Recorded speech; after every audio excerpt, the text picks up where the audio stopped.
Well, here's what went down yesterday.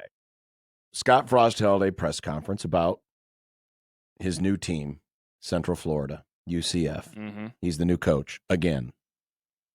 He's running it back. New coach, same as the old coach. He's running it back. Except this time there's not going to be an undefeated season. And late in the press conference, somebody asked him about his working relationship with athletic director Terry Mohair. His new boss. His new boss. Not the same as his old boss. No. And here is what Scafra said. Yeah, Terry's been great. I'm so grateful to have an AD that's on my side and working alongside me. When you're in the other situation, it's really difficult, and it's really debilitating, to be honest with you, when you feel like you're working and you don't have somebody right there alongside with you. Terry and I are on the same page. He's trying to give us everything that he can to be successful, and it's a good partnership, and I'm grateful to him. I don't think there's any question what he was doing there. He was referring to his time with Trev Alberts. That's not about Bill Moose. No. Also Bill Moose was hands off for the most part. In fact, it was Frost that kind of undermined Moose by throwing him under the bus for the whole Oklahoma schedule debacle. True. That was all a Frost idea. Mm-hmm. And then Moose was the one that took most of the heat from it. Mm-hmm. Though if you were listening to this, Grum, you knew accurately where this all was being motivated from. He True. said debilitating or debilitating. He did. He misspoke, but I This isn't, we're not going to get on about grammar. This isn't a versus conversation. He's got that Nebraska education, am I right? Ah! Yeah. Jeremy says it's debilitating a word. All right, we're focused on the wrong thing. I think We're this is focused an on the wrong important thing, but if you can't pronounce I mean, that, there's how are you going to run a football there team? is no question. Scott Frost, Trev Alberts were oil and water. 100%. It's still one of the great moments in Husker history when they announced the infractions, as minor as they were, about practicing outside of regular practice times during the COVID period, and they had the press conference. It was right in the middle of early fall camp, and Trev's up there answering questions, and Frost is standing next to him looking like the scolded child with his arms folded and Trev in the suit, Frost his usual in his pouty sweats. face, then Trev grabbing Scott by the elbow as if it's, hey, we're done here and we're going to lead you away. We're just going to walk away now. Mm-hmm. Just an epic moment. I mean, you could tell right there. It was like, yeah, these two don't get along. Yeah. So there's no question that it's about him. And listen, this was the same thing about, Bo and Sean Eichhorst. There's no doubt that these two weren't working well together. But you know what? I think Eichhorst was brought in to fire Bo. I don't think Trev was brought in to fire Scott Frost. No. I think they wanted it to work. I think Trev wanted it to work. Scott was unwilling to work with Trev. There's this story. I don't know if this was classic media. Telling a story later. I don't know how many people know about Michael's this video. Where's your Saints shirt? Yeah, somebody get me my Cowboys baseball jersey that is half blue and half silver. But Trev, I'm trying to remember exactly how I was told the story. There was like a meeting, and Scott Frost didn't go to the meeting. This might have been a meeting that involved every coach, like head coach on campus. I think it was about the addition of USC and UCLA. I think that this is the one. Frost doesn't go. So Trev, not happy with this because he's barely on the job. Trev got hired in July. I mean, basically right around the time, right, that they announced that was summer of 21. It was close, yeah.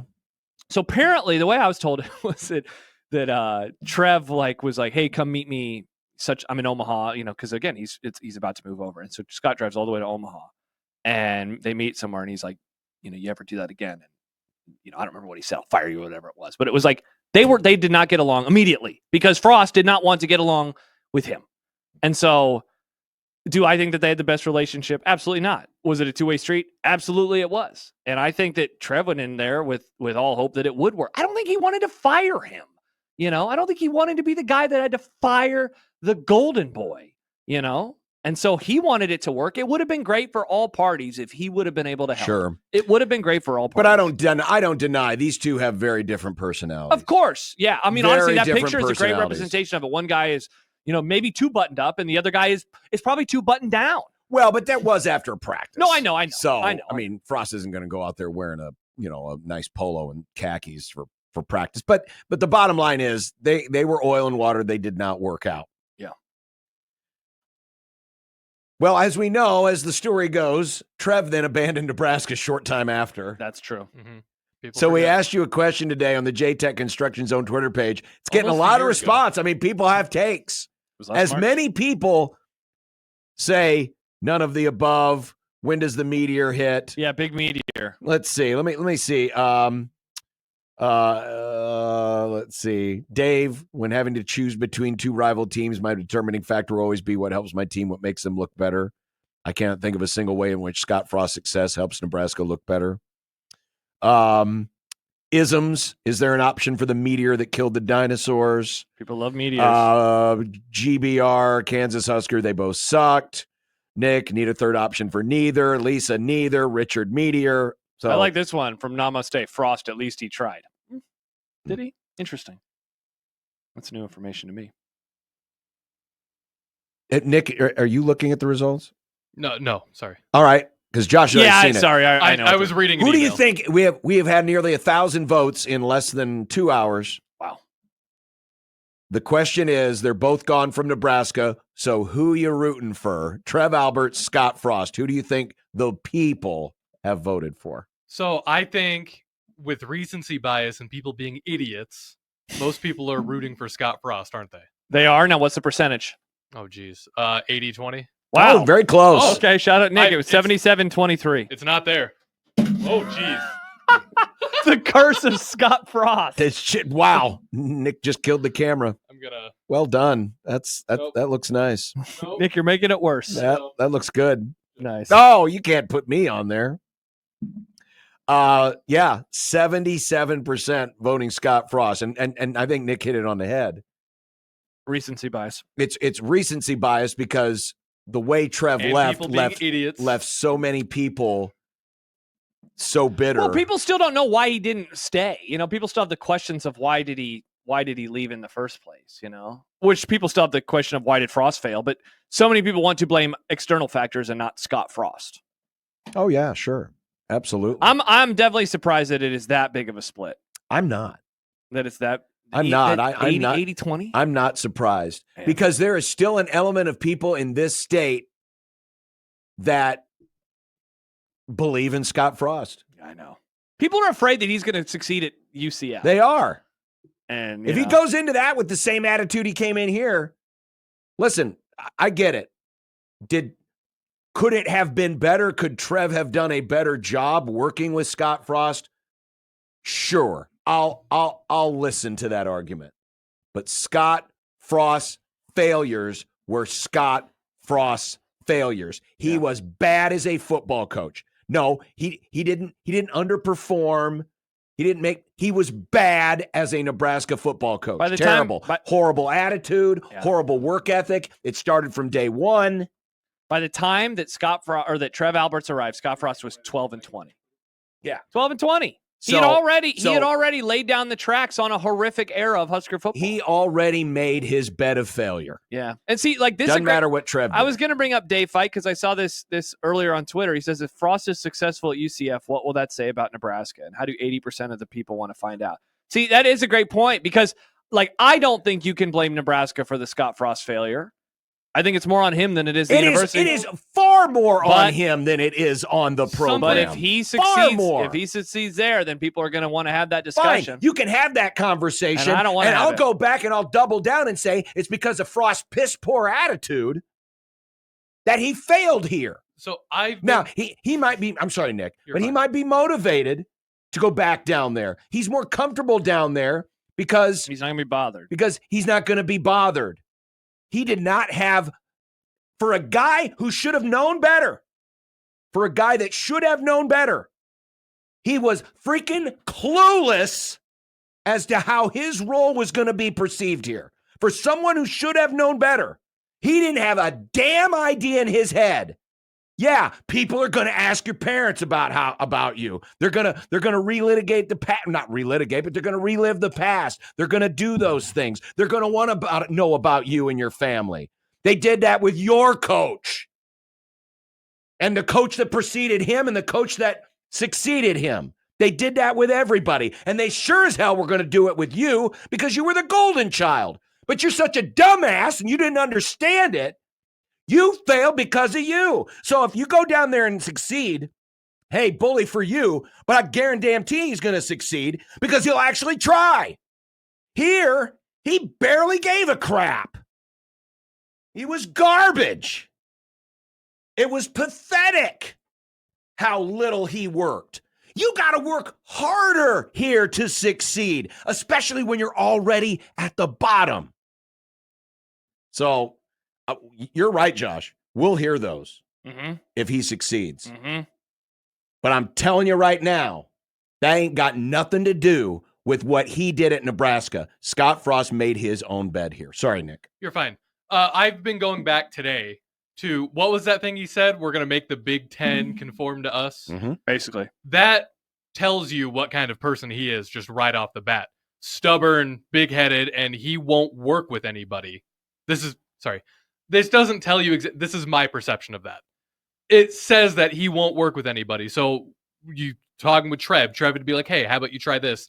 I don't think he was ever planning on doing that. And I think he's getting along with this guy at UCF better just because he's letting him do whatever he wants. He definitely was not, once Trev arrived, he was definitely not putting in anywhere near the amount of work that he thought he had to, or that he should have been putting in. Dirk Chatelain has long talked about when Frost first got hired, he said he will succeed or failing will basically kill him. And the thing that stunned him the most was that at a certain point he just kind of pulled back, and he did, and it happened before. He's never known how to lose. Yes, he's never known how to lose. We talk often about front runners, and it's not to say that like he didn't have to work to get where he did. He did.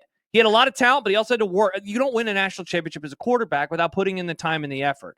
But when things got really, really hard in 2019, and then in 2020, and then in 2021 with a new boss, he pulled back. He ejected. He pulled the eject button, and sure enough, I think there was a lot of entitlement too. Of course there was, because there was a ton of entitlement, and everybody gave it to him. Everyone, yes, they did, because he was the golden. Because he was the break glass in case of emergency hire, and there were people that were afraid that if he couldn't do it here, that everything would just blow up and they'd never be good again. Correct.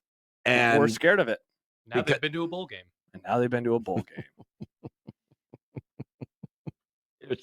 Here's Jim on the Josh Lyde Warmth Died hotline. Hi, Jim. Hi, how are you guys doing? Good. Wonderful. I have one on your poll. I think Trev might have a bias because of Omaha University too. They might be throwing that in there too. He canceled wrestling and football. So, no, Jim, you got a good point, Jim. That's all I had to say. All right. Okay. Appreciate it. No, there's certainly an element of that as well. Max writes, I'm telling you, the biggest key is the traitor aspect. Most people just think Frost didn't work out. Everyone views Trev as a traitor. I like the way Keena describes it along those lines real quick. Yeah. Keena writes, Frost is the crappy boyfriend that you stay with way too long until you finally break up with him. Trev is a boyfriend who breaks up with you for your acquaintance. Sure. But it's two sides of the same coin. Yeah, if I'm going to listen to the argument that Frost backstabbed Nebraska, traitor, whatever, if I give you that, but I would also say the way Frost approached this job was the same thing. He just executed it differently. You know, I don't think his heart was really in it from the beginning, and it showed. It showed in a piss poor attitude, for sure. There was that thing that came out not too long ago. Wasn't there, where Frost said, yeah, I was up here and, my dad, he wasn't doing too well. And I know he always wanted me to coach Nebraska. And that did make things make a lot more sense to me. Well, and some of that goes back even to 2017, where there was a story from one of the UCF TV reporters where he sat in a golf cart with Frost, and Frost basically like kind of unloaded on him, in an emotional, not in an angry way. A comic book. Yes, where Frost was just, and that was I don't know what to do. That was that part of it, where he very much, it weighed on him. And yeah, certainly very quickly it seemed like this was not the job that he signed up for. They started 0-6, it certainly did not go the way that he expected it to. And I think it was harder. It was to go back to what you said, John, you got to work hard at Nebraska. You do. And I think. And he should have known that. He should have been the first person to know that. And I know we've joked about it for years, but you go all the way back to when he was doing the blog for the Lincoln Journal-Star back in the 04, 05-ish season, right? 05. Mm-hmm. And he maybe I care too much. I think he was on the outside. And I think he had all of his buddies that were either calling games for the network or going to practices, and they were saying, Riley sucks. You can do so much better. You should see the things that they are doing. And then he got there, and it was so much harder. I think we all view people. We'll view certain people and say, I could do that. If I had my manager's job, I'd do way better than he does. And maybe the answer, or maybe you get that, and it actually proves to be true. And you have whatever it is, better relationships with workers, or you have a better plan, whatever it is.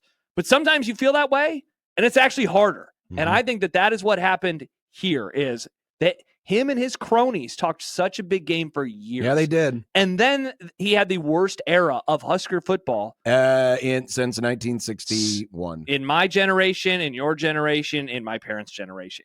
You got to go back before my parents were born to find the last coach that was as bad as he was. And so, man, I just that has to do a number on someone to believe in yourself and to think that this is going to be easier than it is, and then to go and to fail so spectacularly. Like, I get it that it would suck, but that's not any excuse to quit, and to pull back like he did. Yeah. Here is Joe in Vegas. Uh-oh. Hello, Joe. Hi, boys. Hey, Joe. Gentlemen, first of all, John, you preaching to the masses, as always, being the godfather of 1620 The Zone and the matriarch of matriarch? Patriarch. Whatever. I'm so fired up now. And first of all, and Josh, once again, the genius that you were back in 2021. No, Thank you, Joe. This isn't about weather, John. This is about football. We're not talking about weather. Thank you, By Joe. the way, it's raining here in Vegas today. First time it's rained here in like 230 days. Is that true? Oh, wow. Oh, yeah. I thought it rained when we were there. it rained when we were there, Joe. It That rained can't in be November, that can't be true. Not the way it's coming down today. I've been hearing sirens all day long because no one knows how to drive in this crap. But that's neither here or there. Sure. And the thing about it is I could sit here and I could hammer on Frost about the fact that he skipped out on practices over in Dublin, that he drank all the time. And that's why we lost Dylan Raiola to begin with, because he'd rather hang out with a margarita machine in Old Town than go to the Raiola's house for the recruiting thing to things up this thing. But, the thing I think that Frost did immediately where he failed was, his attitude, it sucked. He thought he was greater than he was. But he brought all those loser coaches that had no experience coaching in the Big Ten here to coach at Nebraska, or there to coach at Nebraska, I should say. I mean, the overall attitude of they have to adjust to us, he's probably going to do pretty decent down in the Big 10 or the Big 12 because it's the weakest Power 4 conference out of all of them. I mean, there's no one down there. I mean, all you got to do is look at the fact that idiot down at Arizona State turned Arizona State from 2-12 to whatever they were. I mean, it's not like he's going to be going to a murderer's row schedule. And the thing about it is it easier to recruit in Florida? Yes. Sure it is. He doesn't have to leave the state. Yep. And he can sit there and turn it around. Will he go undefeated? No, because the great thing now is he's not going to back into one of those gifted national titles like they thought they won, because he'd have to actually win a playoff. So for those people that think he's going to succeed and do better than he did at Nebraska, that's not going to happen, because he'd have to win a playoff now. And they're only going to get one team out of the Big 12 anyway every year. And that team's going to have to play 4 games and get smoked. But let's not forget that when he got to Nebraska, he sat there and thought he was God's gift to coaching, because he was an arrogant jackass when he was a player. And all it did was transform over to him as a coach, because he was pissed off because of the fact that everyone booed him back in 97. Well, the reason they booed you is because you played like crap. And John, I know you will remember, you booed him. He complained when he took over for Tommy Frazier, sitting there bad-mouthing Tommy, the greatest quarterback that ever played at Nebraska, who just came off of 3 national title games. And this jackass is sitting there doing this to Tommy. And let's not forget, and I know no one likes to bring this up, we all know what kind of man he is, because He was in the apartment that night. Lawrence Phillips scaled the apartment building and did nothing but cower in the bathroom while Lawrence dragged her down the stairs by her hair. Let's not forget that. And I know I can see on the TV, and I can see that horrified look you both have with the things I'm saying. I don't have a horrified I just look. added. I just wanted to make sure we threw in the allegedly. The there. allegedly. I don't remember the swipes at Tommy Frazier. Yeah, I've never heard that story. I remember him specifically in August of that year. Of which year? There because someone had brought 96? it up. How does it feel to replace Tommy Frazier? Okay. And he almost felt like, I'm above that. I'm a Nebraska guy. I would have been here before Tommy anyway, blah, blah, blah. And it's like, screw you. I go, Nebraska. I mean, the only reason. I guess I don't remember that. I mean, you had one game to win you had one game to actually play like a champion and bring Nebraska back. And that was the Big 12 title game where the defense was all sick. And you played like dogs that day. I mean, you couldn't even bring us through that day. And then, he's just a jackass. And he always was. Thank you, Joe. Joe, I appreciate we got idiots back there love him. It's amazing. We got to run. Thanks, Joe. We got to run. I mean, there's always a little bit of revisionism. I'm not. I'm just talking about what he did here as a coach. I appreciated what he did here as a player, and he had to play through a lot of different expectations. And I thought he played through a lot, especially in the 2 years that he was here. So I'm not going to followed the guy, and so he was judged harshly on it. I'm not going to be critical of Scott Frost when he was here as a player. But him holding a grudge from fan reaction in 1997. Yeah, because move on. Yeah. It was a smattering of people that were booing, and that was it. And we litigated. Thank God he never played for the Eagles. Well, imagine how he responded to that. Dave Fight says, "Hey, he was in the closet, allegedly." Yeah, I never heard bathroom. I always heard he was in the closet. Allegedly. That is the story. Yes, that he was hiding in the closet. That is again allegedly. That is the story. Allegedly. Text from the 402. This is Bill. Bill says, "I would have hired Matt Turman over Scott Frost." And then he adds, he got shut out 19-0. People forget the last shutout. Was on this Scott. Fan base is amazing. Frost. It's just like now we're talking about the stuff he did as a player. People forget he made the greatest speech after a game in Nebraska football history, and everyone was like, "Yeah, Scott, you tell him, yeah." And now it's like, I remember 19-0. Oh, you suck. Oh. Well.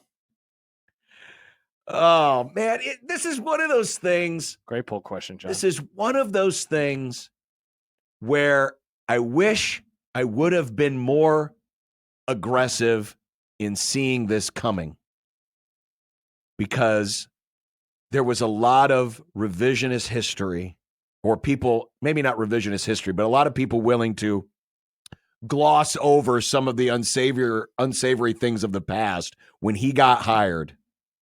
And sure as sugar, when the moment anything went sideways, and then when it went sideways, it really went sideways. But the moment anything went sideways, all of those skeletons were going to come back out of the closet, allegedly. Or and all the things that people hated about him. My good friend has always been right, but he's always had the one opinion about Frost. He always called him the golden, I can't say the word, but it's the P word. It's a synonym for your thing. Yeah. Used to call him the golden P word. Always called him that, or an arrogant P word. The golden peen. Every time we'd go on our vacation, and he'd ask me, "So how the Huskers going to be with the golden P as their coach?" And the answer was always bad. The answer was terrible. There was some former Huskers from that era who, some publicly and some not, said a lot of things about him, and man, they all aged very well. Pedro says, "Hi guys, do you think Trump will release the police report of where Scott was hiding during the Come on, President T, make it happen." Donald,